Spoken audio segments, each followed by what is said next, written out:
A warm round of applause.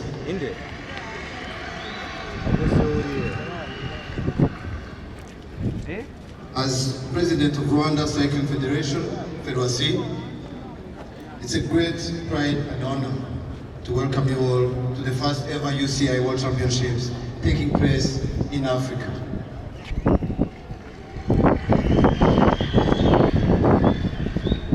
Today marks a landmark moment for our federation, our nation, and the entire Africa cycling movement, the entire African cycling movement, as we officially open the 2025 Road World Championship on the continent of Africa, here in Rwanda, in Kigali. Again. Don't feel you. Kigali! Are you there? Monsieur David Lapartien, Président de l'Union cycliste internationale, Excellencies Ambassadors, distinguished ladies, guests who are here, the people of Rwanda, the people of Kigali, good morning. Garamute, Muraho. It is my honor to welcome all of you on behalf of Government of Rwanda to this 2025 UCI World Road Championship happening for the first time in Africa here in Kigali. This is going to be a special week where we are going to have the best riders in the world that are going to be riding across our country, Kigali, in the hills and valleys, where they're going to meet the challenge that goes up to 5,400 meters of elevation, the first they've ever met. This is going to be a course that promised to be both beautiful and challenging. So I'm really honored to say welcome to the 110 nations that have gathered here, around 996 riders that are in this city, and the visitors that have come to join us in this historic moment. Let me tell you something special again about this ride. It is the first time we are going to have the women under 23 road race joining the World Championship. I don't think it's a coincidence that it's happening in Kigali in Rwanda. This has been a country where, under the leadership of a statesman, His Excellency the President Paul Kagame, women promotion, women empowerment and promotion has been part of his exemplary leadership. I mean, who is standing here? This is a woman, and this is the product of our leadership. Let's crowd out for him. I want also to take a moment to thank you, Monsieur Lapartien, for really meeting your commitment to bring the World Championship in Africa. We thank you for your leadership. We thank you, UCI team, Rwandan Federation of Cyclism, and all of you cyclist enthusiasts for this historical moment. I want also to thank everybody, organizing team, and every man and woman who has been part of this. It is just a beginning, and we are sure that your commitment to this will continue. A special thanks to our sponsors and partners, without whom this would not have been possible. Let's clap for them. This has been an effort of collaboration, of commitment and dedication of so many players, and we are very, very grateful for that. I want to give a special thank to all of you fans. Kigali! You're the ones who are going to make this special, as we'll be cheering for the riders across the city, showing them the hospitality of Rwanda, the love of sport, and the commitment we have to continuing this. For Rwanda, hosting this World Championship, it's not only an event, it's a commitment to the future. It's a commitment to the next generations that are going to be part of this sport movement. We believe in sports as a driving force for unity, for commitment, and for socio-economic development. So we are here celebrating our statement and the commitment to the future. Our Minister of Sports for the inspiring words. reaffirming their commitment to cycling development in our country. And now, everybody, please help me introduce someone special, a friend of Rwanda, and of course the president of the Union Cycliste Internationale. Ladies and gentlemen, welcome Mr. David Lapartier.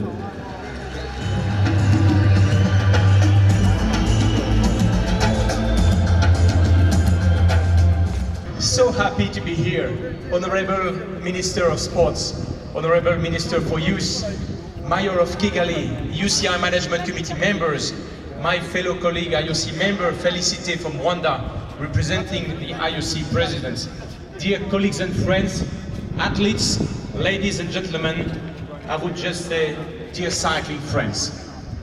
What a pleasure for us and for me specifically with my colleagues to be here in IKIGAli, Rwanda, where for the first time ever the UCI Road World Championship will take place.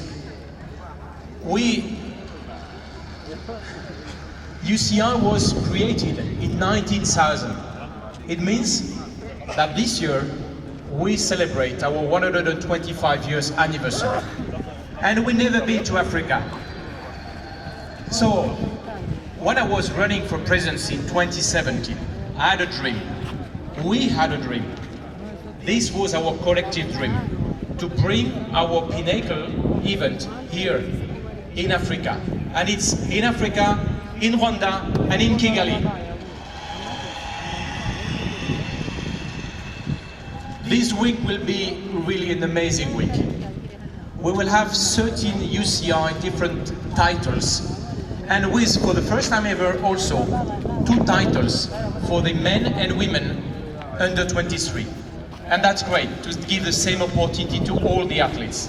But let me also give you some figures. We will have 106 nations participating in this UCI World Championship. That's the new record. 106 nations, and among them, 35 African nations. Congratulations to Africa. That's the first time ever we have so many African nations here. But of course, we have also all the athletes from Rwanda, and I'm sure they have, like all the African athletes, they've been able to show over the last years that their level is growing. They are now at the top level, like BIHEMBO, like other athletes, and you will be the witness of this week. I want to thank, of course, all the authorities, and more specifically His Excellency President Kagame, for his leadership and the full support.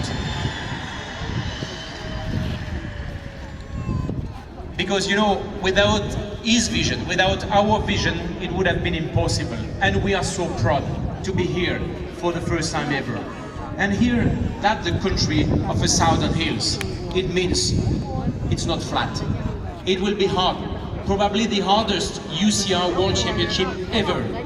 But probably also the most overcrowded UCI World Championship ever. And thank you, all the fans, all the cycling fans, and you will show your country, you will show cycling all over the world.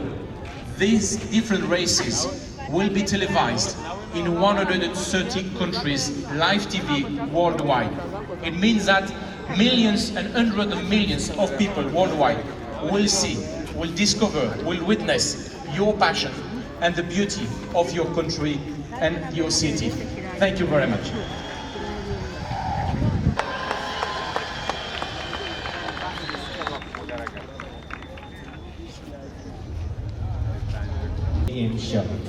These athletes are about to push the limits and break barriers and take us all riding new heights on Rwanda's legendary roads. So stick around, feel the energy, and let's make some noise as the race for glory right here in IKIGAli. IKIGAli, umurwa wuje 5, 4, 3, 2, 1. Let the 2025 UCI Road World Championship start. The race is on the roads, and now we're in.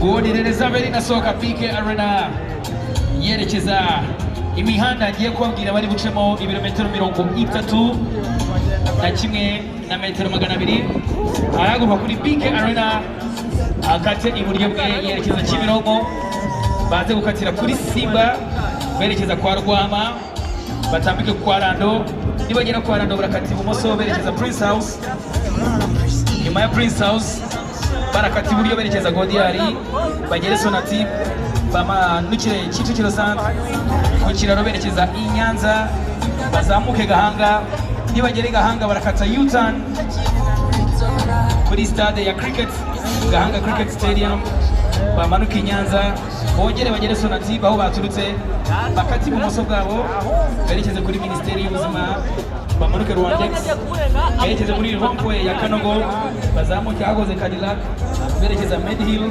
Hospital bazamuke umuhanda w'amabuye aho bita kwa Minyoni ubundi basesekare ahangaha kuri Kigali Convention Center ikaba ari finish line y'imisi yose 8 ubundi rero Zaverine akataye azamuka Kimironko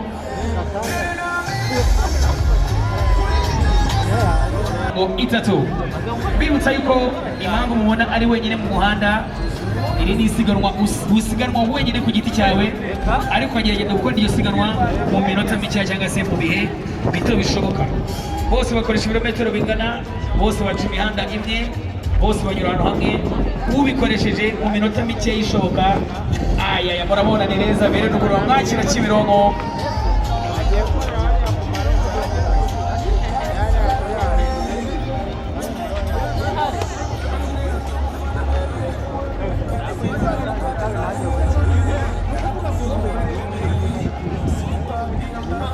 And already in the start ramp, on the start ramp, Kolo Al-Kowari from Qatar. And as well, she is now on the parkour 31.2 Ks from the start to the finish. And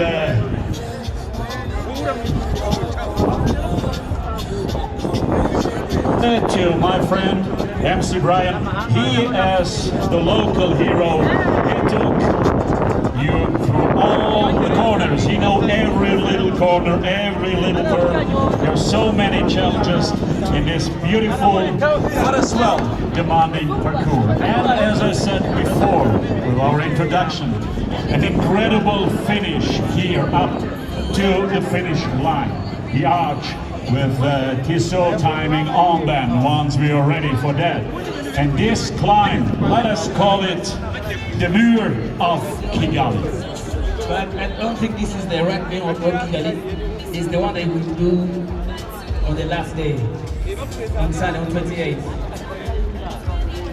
Today, the last 1,300 meters up here on the cobblestones. It's then the part where the DJ should play Ring of Fire because it burns, burns, burns. You're right.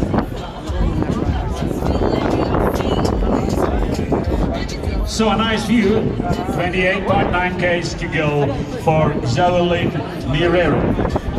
Aerodynamic, that's the keyword. Try to be once with the bike. You get rhythm.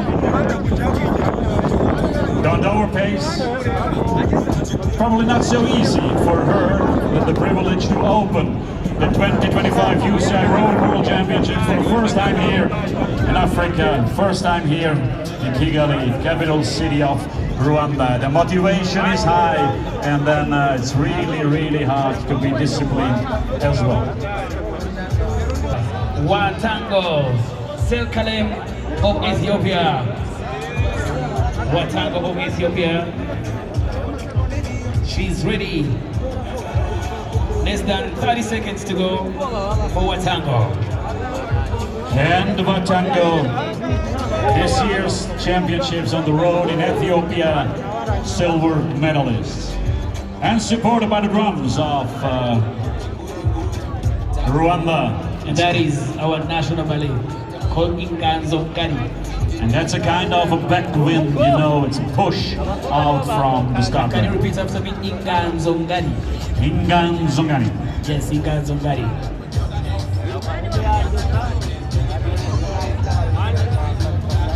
Il est les Avelines, Rwanda Championship silver medalist, 2023 African Championship road race, ranked 6th. And she is 2025 Rwanda road race champ.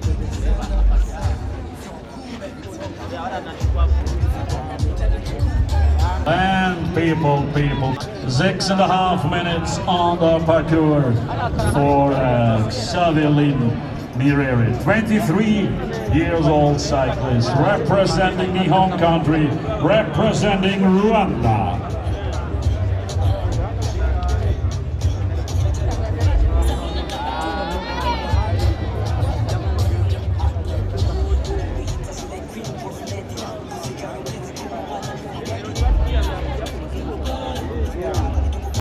She will start with the number 1, Demi Vollering, 29 years old, from the Netherlands. She lives for years already in Switzerland, and beside the number 1, she was the winner of the Tour de France 2 years ago. So she really one of the favorites, the named favorites by the experts. Demi Vollering last year at the UCI World Championships in Zurich, individual time trial, silver medalist. Olympic medalists as well here in IKIGAli. For example, Chloe Dygert from the United States of America, Anna Henderson from Great Britain. We do have multiple medal winners of UCI World Championships, Olympic silver medalist, and Tour de Suisse champion 2025 from Switzerland, Madeleine. Big power of cycling already. The first race at this year's 2025 UCI World Championships in IKIGAli, Rwanda. Irene Zaveri namaze gukoresha ibirometero 24 na metero 600 ibyo bisigaye kugira ngo asoze ahanga kuri KCC. Arimo arazamuka rero Sonatube yerekeza Kicukiro Centre, azamuka igahanga. Urabona umujyi wa Kigali ukeye.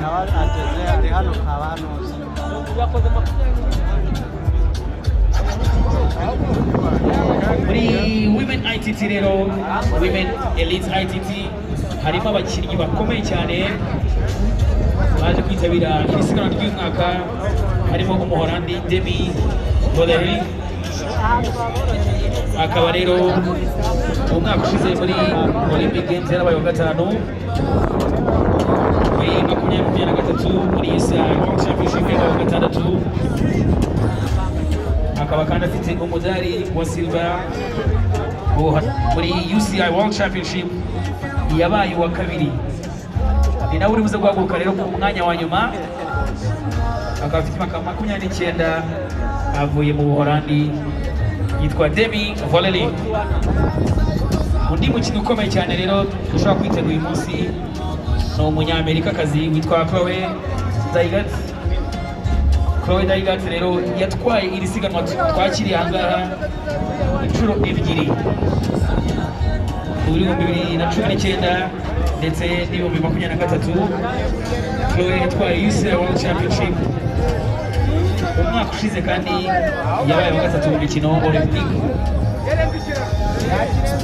Mu gihe kandi umwaka ushize nabwo yabaye wa gatatu muri iyi mikino twakiriye uyu mwaka. Naho rero mu bakinnyi barimo ntahaguruke nyuma y'abandi, kuko niko amategeko ya ITT agenda bitewe n'ibihe bari bafite umwaka ushize, niko uwabaye wa mbere ahaguruka nyuma.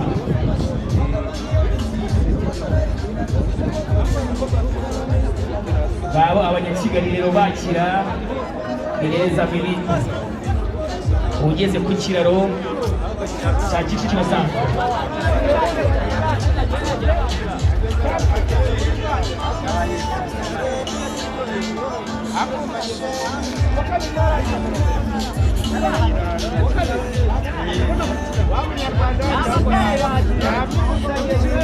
Ni Mushimu Uwiteka TV.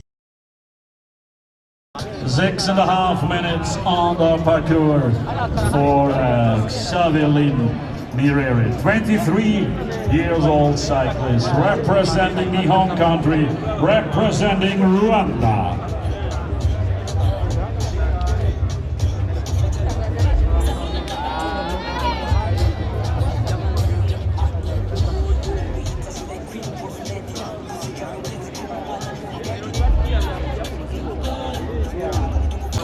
She will start with the number 1, Demi Vollering, 29 years old, from the Netherlands. She lives for years already in Switzerland, and beside the number 1, she was the winner of the Tour de France 2 years ago. So she really one of the favorites, the named favorites by the experts. Demi Vollering last year at the UCI World Championships in Zurich, individual time trial silver medalist. Olympic medalists as well here in Kigali. For example, Chloe Dygert from the United States of America, Anna Henderson from Great Britain. We do have multiple medal winners of UCI World Championships, Olympic silver medalist, and Tour de Suisse champion 2025 from Switzerland, Madeleine. Big power of cycling already. The first race at this year's 2025 UCI World Championships in Kigali, Rwanda. Irereza abiri namaze gukoresha ibirometero 24 na metero 600 ibyo bisigaye kugira ngo asoze ahanga kuri KCC. Arimo arazamuka rero Sonatube yerekeza Kicukiro Centre, azamuka igahanga. Murabona umujyi wa Kigali ukeye.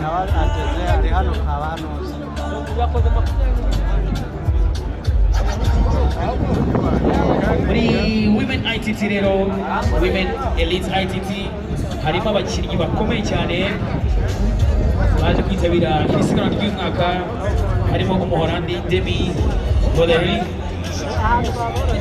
akaba rero umwaka ushize muri Olympic Games yarabaye wa gatanu, muri 2023 muri UCI World Championship yabaye wa gatandatu, akaba kandi afite umudari wa silver muri UCI World Championship yabaye wa kabiri.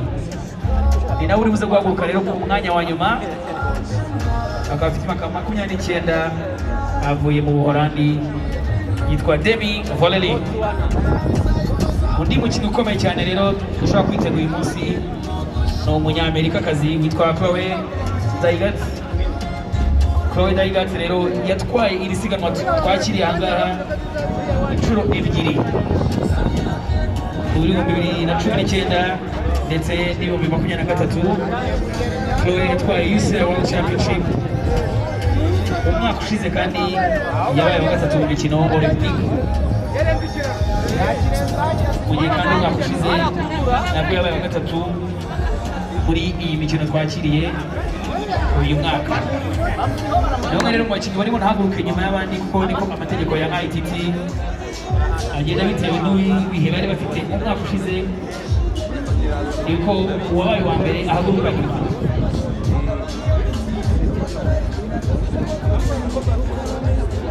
Babo abanyakigali rero bakira Ireza abiri ugeze ku kiraro cya Kicukiro Centre.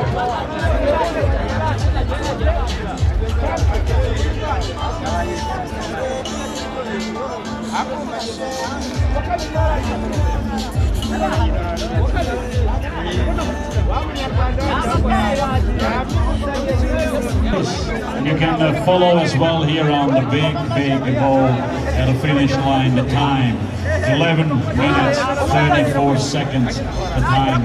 So good. You talked about the parcours. So the first 10 Ks, let us say the first 8 Ks, more or less flat, a little bit down, a little bit rolling. But then we already go up to the Côte de Nyanza. That's the first challenge. Sure. Ukanya rero aberekeza kukazamuka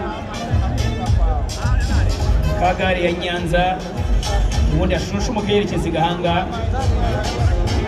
That is Natalia Frolova taking off. It's Natalia Frolova.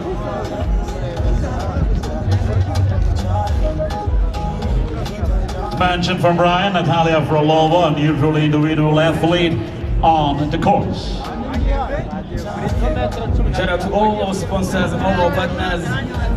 Mapei, the main partner of 2025 UCI World Championships. Let's stand apart when a DJ should play Ring of Fire because it burns, burns, burns. You're right. So a nice view, 28.9 Ks to go for Zawelin Mirero. Aerodynamic, that's the keyword. Try to be once with the bike. You get rhythm, don't overpace. Probably not so easy for her with the privilege to open the 2025 UCI Road World Championship for the first time here in Africa, first time here in Kigali, capital city of Rwanda. The motivation is high, and then it's really, really hard to be disciplined as well. Watango Selkalem of Ethiopia. Watango of Ethiopia. She's ready. Less than 30 seconds to go for Watango. And Watango, this year's championships on the road in Ethiopia, silver medalist. And supported by the drums of Rwanda. And that is our national ballet called IKIGAli. And that's a kind of a backwind, you know, it's a push out from the start. Can you repeat after me? IKIGAli. IKIGAli. Yes, IKIGAli.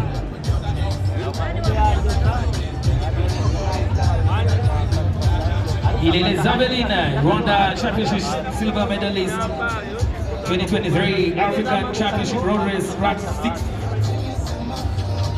And she is 2025 Rwanda road race champion.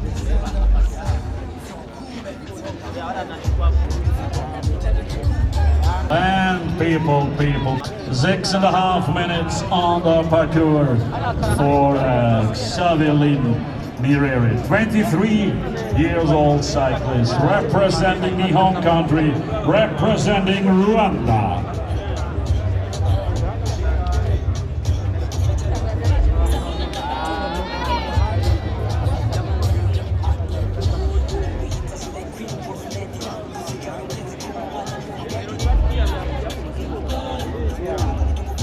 She will start with the number 1, Demi Vollering, 29 years old, from the Netherlands.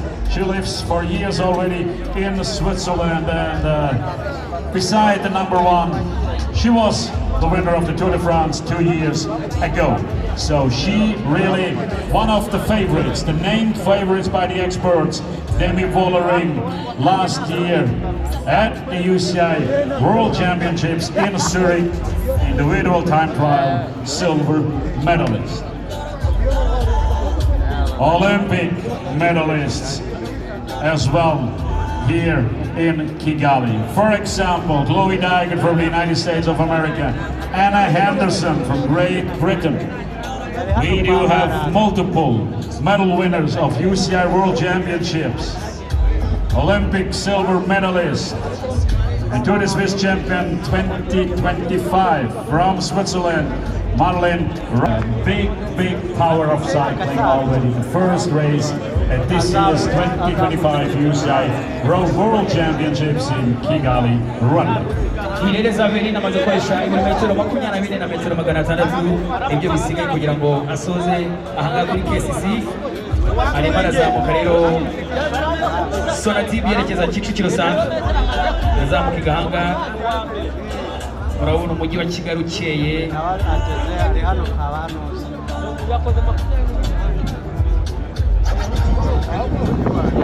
Muri women ITT rero, women elite ITT, harimo abakinnyi bakomeye cyane baje kwitabira iri siganwa ry'umwaka. Harimo umuholandi Demi Vollering, akaba rero umwaka ushize muri Olympic Games yarabaye wa gatanu, muri 2023 muri UCI World Championship yabaye wa gatandatu, akaba kandi afite umudari wa silver muri UCI World Championship yabaye wa kabiri.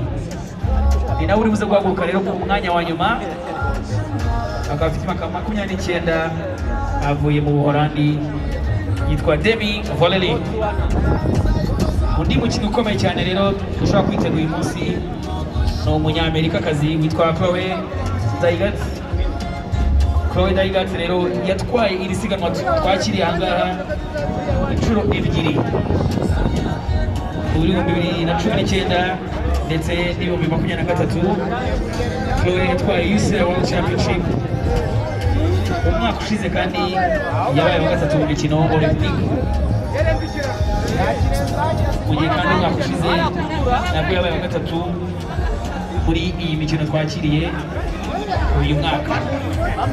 None rero mu bakinnyi barimo ntahaguruke nyuma y'abandi kuko niko amategeko ya ITT agenda bitewe n'ibihe bari bafite umwaka ushize, niko uwabaye wa mbere ahaguruka nyuma.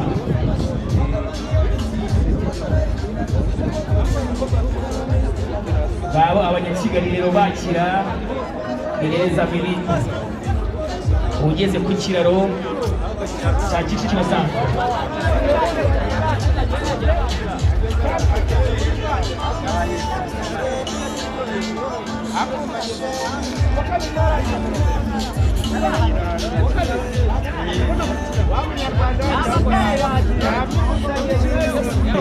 And you can follow as well here on the big ball at the finish line. The time 11 minutes 34 seconds. The time so good. You talked about the parkour, so the first 10 Ks, let us say the first 8 Ks, more or less flat, a little bit down, a little bit rolling, but then we already go up to the Yangsa. That's the first challenge. Sure. Ukanya rero aberekeza kukazamuka kagari ya Nyanza ubundi ashusha umukerekeza igahanga. That is Natalia Frolova taking off. It's Natalia Frolova.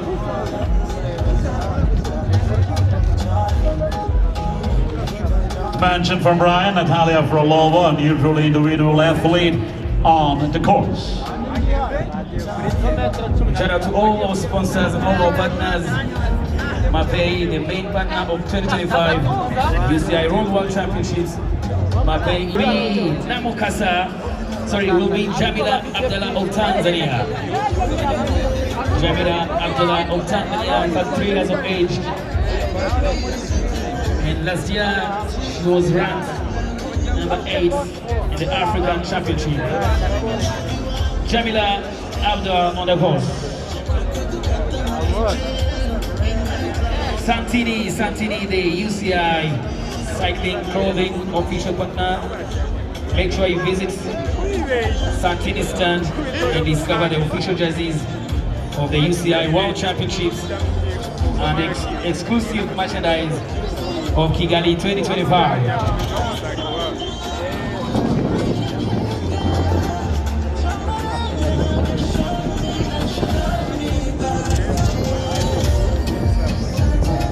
And when you see the bike racks, make sure you see CYA. CYA is the official bike rack of the 2025 UCI Road World Championships in Kigali, and the world's most versatile bike racks, made for any car, any place, anytime.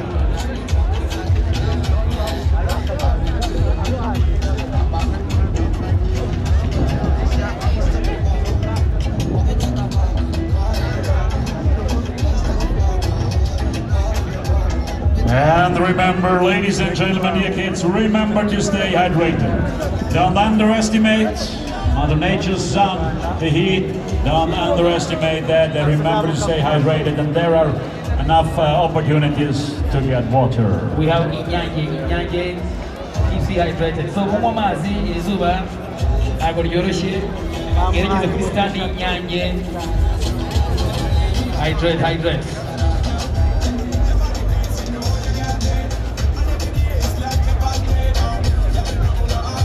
And as our cyclists navigate every challenging turn here in Kigali, Inyange is keeping everyone hydrated.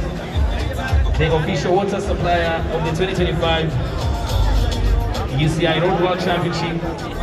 Inyange is here for our riders fans alike. Whether you're racing or cheering, remember to stay refreshed with every time. Whatever the moment, always Inyanye. And you can see the rhythm is different than after the start. So first climb of the day for Javelin Nirere. It is a 2.5 kilometer long with an average of 5.8%. So it's the first climb of the day, and she's coming closer to the first intermediate split.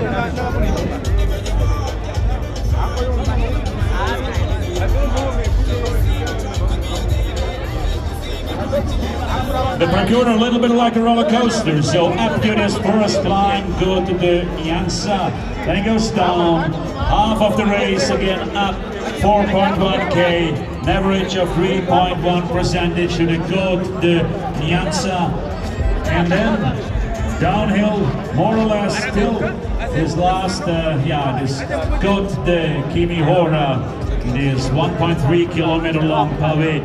In 2025, with over 100 cars supporting the championship, they're helping athletes, teams and fans get where they need to be, keeping Kigali moving all race week.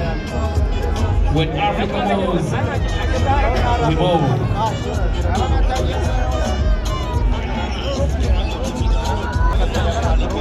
So now we do have the first intermediate split after Number 4 of training championship this year. Rank number 6 in 2024. She was the 2024 China Championship Road Race champion. Ladies and gentlemen, let's welcome Hao Zhang on the course. Nihai, China in Rwanda.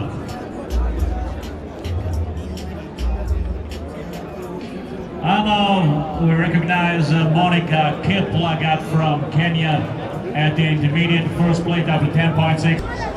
Twagire rero ni hariya muri Expo Zone hamwe na MU Insurance bakaba abaterankunga rero b'imena wa 2025 UCI Road World Championship as our official suppliers. Ituze kandi gucikwa gusura fans zone zose za Varirwa bageze kuri gare ya Nyanza nkuko tubona kuri screen akaba agiye gucucumuka yerekeza Sonative. Aha ngaha rero nashobora gukorera mu bihe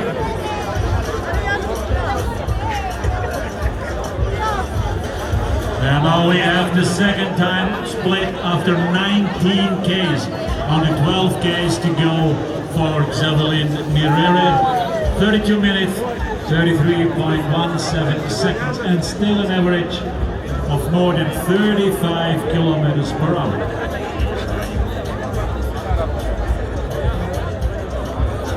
Javelin akaba amaze gukoresha iminota 32 n'amasegonda 33 akaba arimo aragendera kuri speed ingana n'ibirometero 35 ku isaha.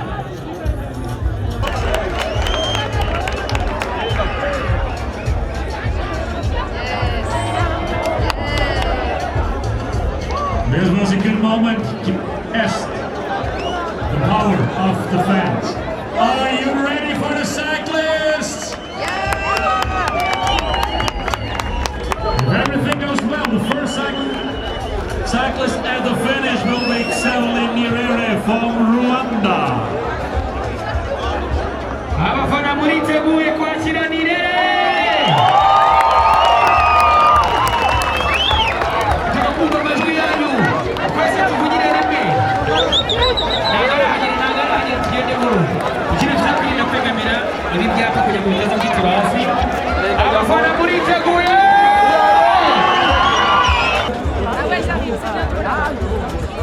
Kigali, are you ready? Exactly. In the first split, we do have a very unique situation. Two riders with exactly the same time. Javelin Nirere conditions from the weather from Norway, Sigrid Eterhus Oxen.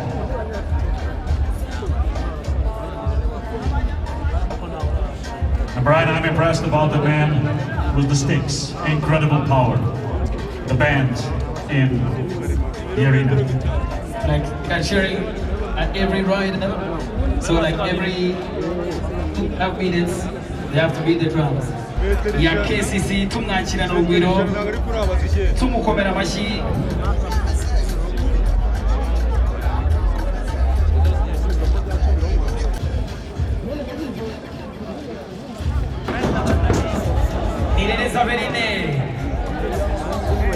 Asigaje kilometero 2 na metero 700 byonyine.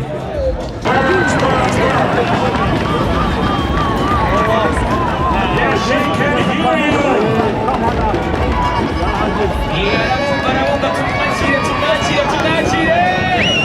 Make some noise. That's like the wind to a man to the finish. You got the Kimi Hurura. 1.3 K long, 6.3 in the average. Kugira ngo tuze kwirinda kuba twabigusha hasi bigateza impanuka, ariko ndashaka kugira ngo tuze kumva umurindi wanyu, n'abandi bose bareba ibibera aha ngaha bavuge ko mu Rwanda twakiriye ikintu gikomeye.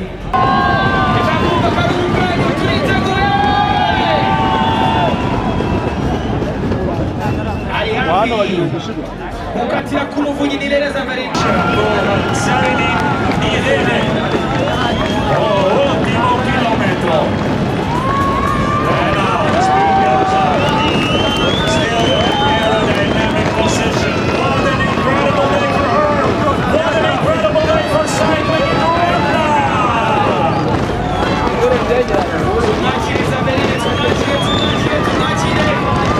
Abanyarwanda muriteguye.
CYA kumurusha nicyo bita rero hot seat. That is your moment. Please take that picture, take that video, post it on all your socials, and remember the official hashtag is IKIGAli 2025, and don't forget to tag UCI Cycling IKIGAli 2025 as well as the Ministry of Sports. Urwo rugendo muri ubu rwonyine ukuntu rugoye kuruvuga gusa ibaze kurunyonga igare rero bamanuka Rwanda berekeze hompoye. Last 25 meters. Tired but happy for sure. Hey, you're green guys. Next of the bus in Kigali. Second best time for Frolowa, 1 minute. And here she comes, the YISI helmet. History. And we're focused now back on the course. 20 seconds left for Natalia Frolowa. Can she beat the best time? Kuba mbashe kwicara kuri umwanya w'ibintu by'agaciro kandi ibintu bitumeshaje igihugu ishema ryanjye twizeye ko mu minsi ikurikira tuzagerageza kwitwara neza. Ijambo rya nyuma ni iki usaba abanyarwanda, ni iki usaba abafana b'umukino w'amagare? Ikintu cya mbere nabasaba ni ugukomeza bakadushyigikira. Zambere nuraho neza? Uraho. Banzuza abanyarwanda bose bagukurikiye ndetse n'abanyamahanga baje kwitabira iri siganwa ku nshuro ya mbere muri Afurika ndetse ku nshuro ya mbere mu Rwanda. Muraho neza mwese.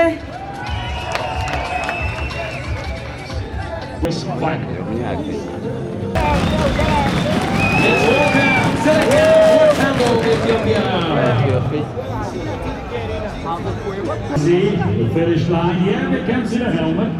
We can see the helmet and then the body and then the bike of YISI from Botswana. And on the last 125 meters to go. Go, go, go.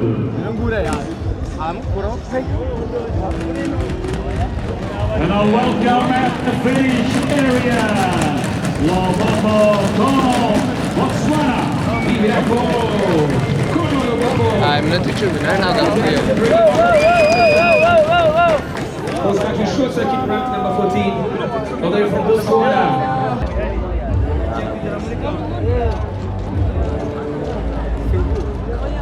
Now let's welcome all the way from Tanzania, Jamila Abdallah. Karibu sana, Jamila Abdallah. Make some noise one more time for Abdallah Jamila. Samuel Mirere on the hot seat. And we see the helmet and cheese coming. Here we go. From Italy, Soraya Paladin. And she will come in with a clear new aerodynamic possession. Harabura umunota umwe, ubwo se umunota umwe yakubakira. Yamukuyemo. 48 minutes. 36.76 seconds. The first rider less than. Let's welcome Tabu Kendra of Kenya.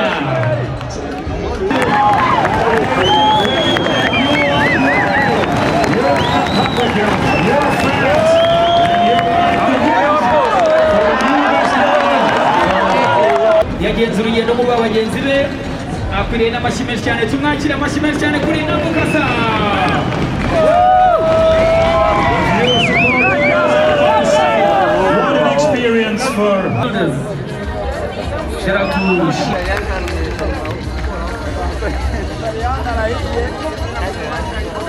to kuva muri Benin, amashyi menshi cyane kuri Hermione.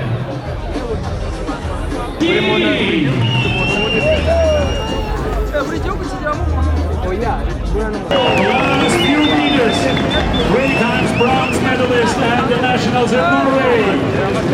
Signy Inger Hushockset, 26 years of age, and she's going to the finish. 125 meters to go for the cyclist from Northern Europe. And it will be a new best time at the end of her race. 31.2 kids, the last 25 meters, and she will the new best time, 46 minutes, 24.6 seconds. Välkommen till Norge.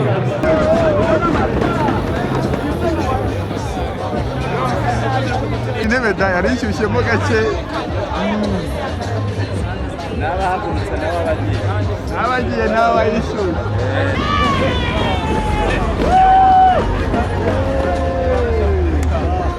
Ethiopia, one of the 35 countries from Africa. And then here is coming Marte Gozens from Belgium.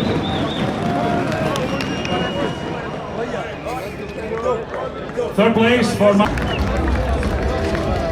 Lucie de Marigny Lageste. And the finish from Mauritius.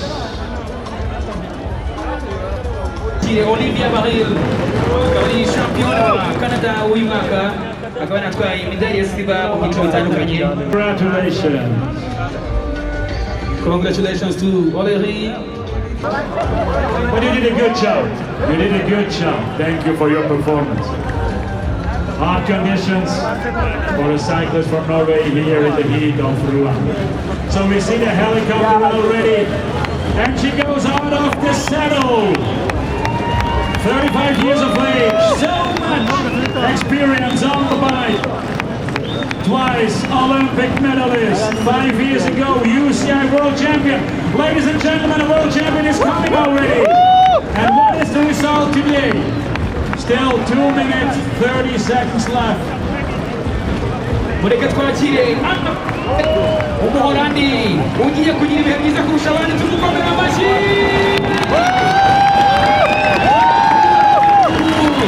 Arasoje umwanya wa mbere asiga iminota 2 n'amasegonda 23 bivuze ko tugiye kubona isura nshyashya and Vandenberg. And when you see the helmet of the next rider, she's not only racing on the road, she is as well successful. Malorwa tunachimena ntabwo byari ibintu byoroshye. Amashyi menshi cyane twaje Munyakatari, amashyi. Ona undi ni Armari Lorwa. Mari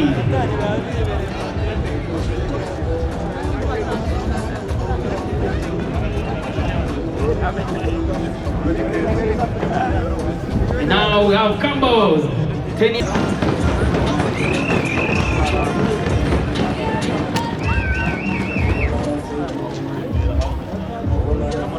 Wallering, her starting time 12:10. All the way to the finish on the last 100 meter. Welcome. Anna on the last 50 meters. And third.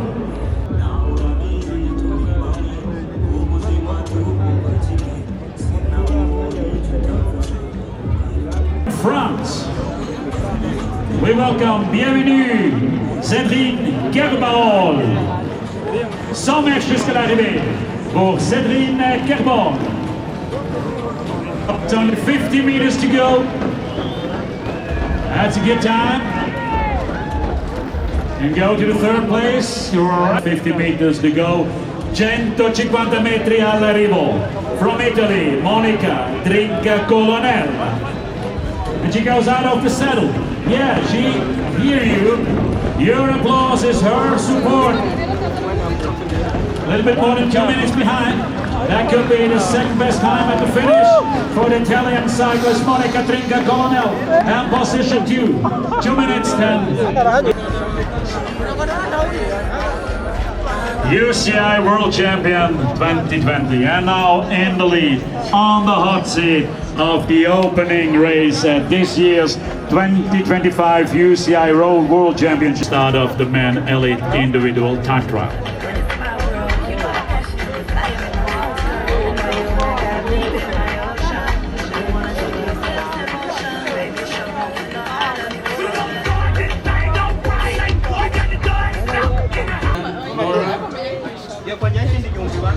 Soga akaba asoje umwanya wa 10 ibirere uko mubona Holandi and Vandenberg. UCI World Ranking number 3 and UCI World Ranking number 1 Tour de France Champion 23 Demi Vollering. Mamma mia, excited. The race batangiye ari 44. Ubu ngubu hasigaye abakinnyi 6 kugira ngo basoze ahangaha tumenye ninde uri butware umwanya wa mbere w'uyu munsi, niwe butware umudari wa zahabu ndetse akanambara umwambaro mwiza cyane w'umukororombya uhabwa umukinnyi witwaye neza muri UCI World Championship. Australian champion At the last split, she was 57 seconds behind Marlene Reusser, and it looks like, yeah, it's even a little bit more than 1 minute. But now, welcome her from Australia, Brody Chapman. Brody Chapman, imyaka 34 akaba na champion Antonia at the finish line, and Antonia is positioned on 5th place. Antonia Niedermeyer. Kuri byishimo bisendere hamwe na MUA Insurance mu cyanya cyahariwe abafana muri UCI. Juliette Lebus from France on the last 50K 50 mètres jusqu'à l'arrivée. Vas-y, allez, Juliette Lebus.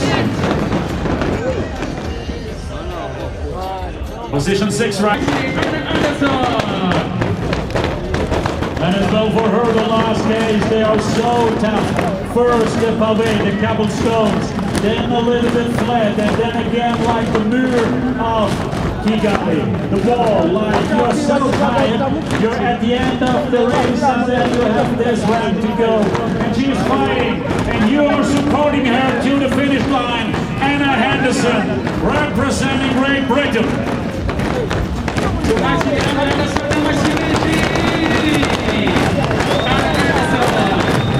Another song. Matches in 7th position right. Only 2 left. So we do wait for Chloe Daigle, UCI World Champion in 2012. But now the focus is on Chloe Daigle, twice UCI World Champion, representing United States of America. 150 meters to go. Give her a cheer, give her an applause, give her backwind. Welcome, Chloe Daigle at the finish area. Twakira n'amashyi menshi cyane ku munyamerika Chloe Daigle, amashyi menshi cyane kuri Chloe Daigle, akaba yatwaye umudari wa bronze mu mikino ya Olympique mu mwaka ushize. Chloe Daigle, rider, UCI world ranking #1, live here in IKIGAli. Abanyakigali twakira umukinnyi wa nyuma ugiye gukoza usanga ugiye gusoza kuri finish line ya KCC mu bagore muri IBIHEMBO trial. Amashyi twakira Fighting for everything, she's on 7, and she's full energy. Got a medal! Road World Championship behind Anna van der Breggen.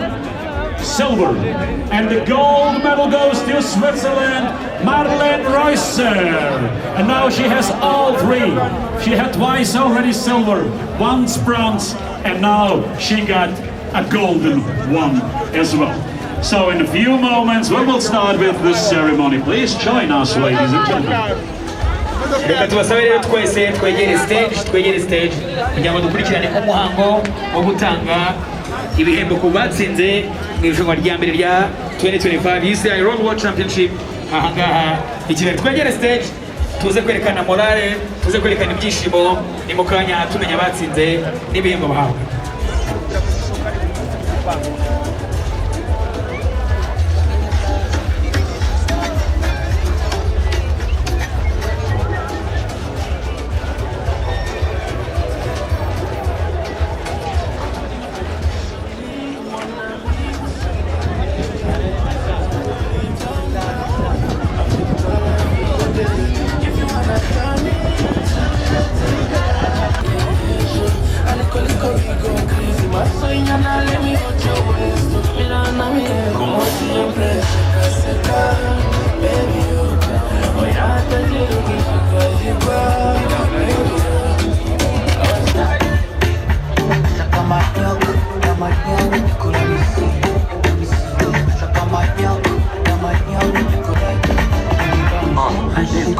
E o mais passo, não vou a face. O que no jogo tanga passo, dou uma volunteer. Tem que dar uma dia, não muita pira. Não vou fazer isto, nunca para comando e um goteia. O colégio de pé, só ali na feia. No coelho comando e a sua mentira.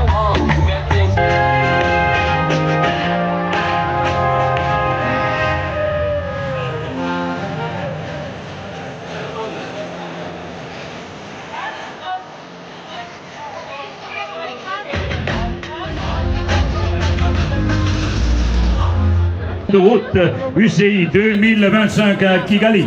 Ikaze kuri mwese muteraniye hano tubaye ikaze mu birori byo gutanga ibihembo ku bakinnyi bitwaye neza muri shampiyona y'isi y'amagare y'ibihumbi 2025 UCI Road World Championships iri gukinirwa ahangaha i Kigali.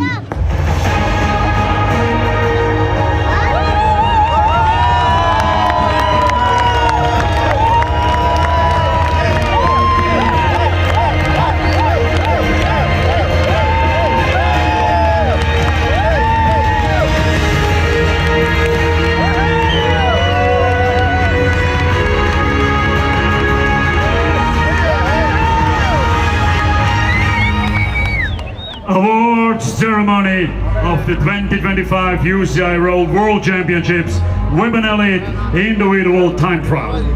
Cérémonie protocolaire des championnats du monde route UCI 2025 contre le monde individuel femme élite.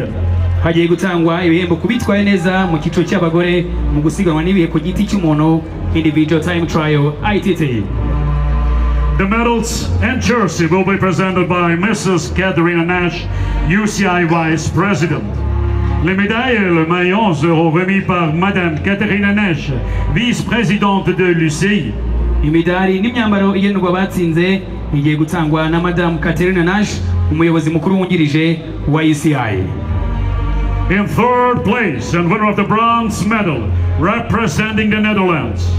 À la troisième place, vainqueur de la médaille de bronze représentant les Pays-Bas.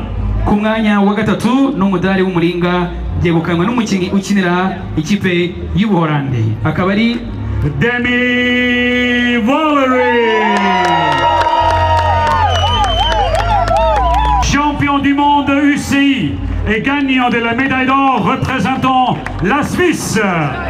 Shampiyona y'isi yo gusiganwa ku magare n'umudari wa zahabu byegukanwe n'umukinnyi ukinira igihugu cy'Ubusuwisi Marlene Reus.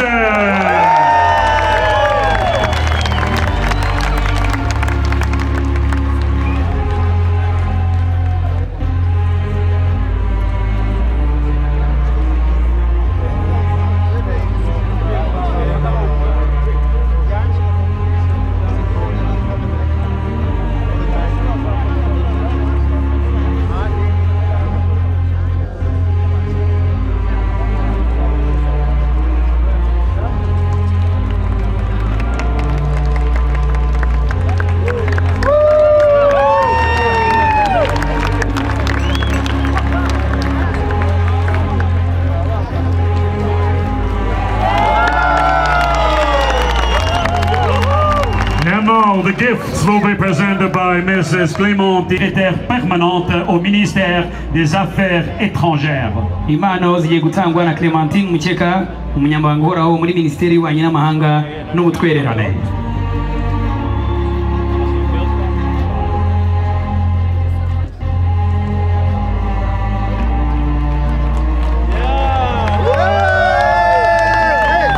The Tissot watch will be presented by Mrs. Katerina Nash, UCI Vice President. La montre Tissot sera présentée par Madame Katerina Nash, vice-présidente de l'UCI. Impano y'isaha ikorwa n'uruganda Tissot igiye gutangwa na Madame Katerina Nash, umuyobozi mukuru wungirije wa YISI.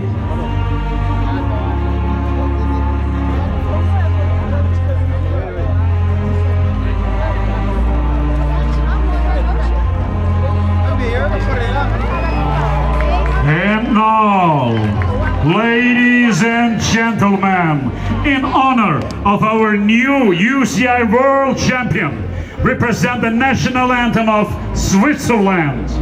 Mesdames et messieurs, en l'honneur de notre nouveau champion du monde UCI, nous vous présentons l'hymne national de la Suisse.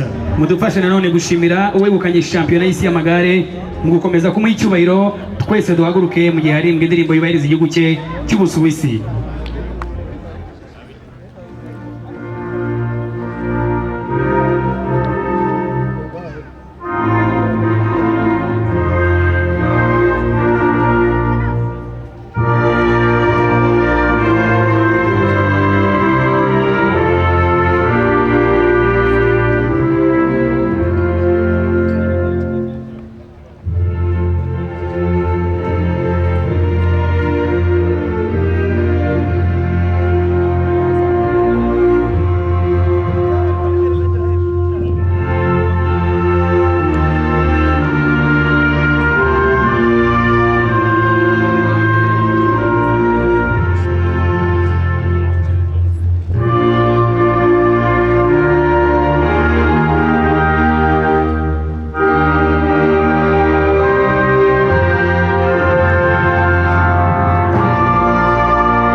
more time your applause for our medalists.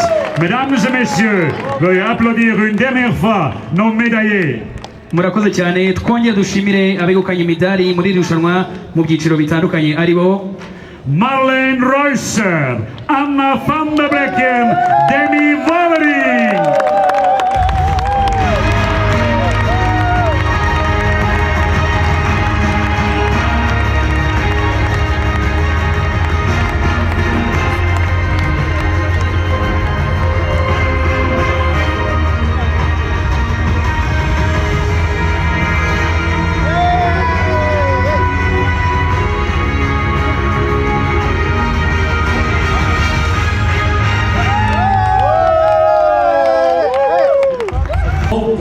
The course by the elite men, and is the defending champion from Rwanda. Yes, open the course by the elite men, and is the defending champion from Rwanda. Yes. Muraho neza, amahoro y'Imana abe kuri mwe kandi imico y'Uwiteka ise kuri mwebwe ibahire mu byo muri gukora byiza. Nitwa Irankunda Gadi, ndabashishikariza gukurikirana ijambo ry'Imana n'impuguro n'ibiganiro kuri Mushime Uwiteka TV. Murakoze, murakarama, hasta la vista. Ni Mushime Uwiteka TV.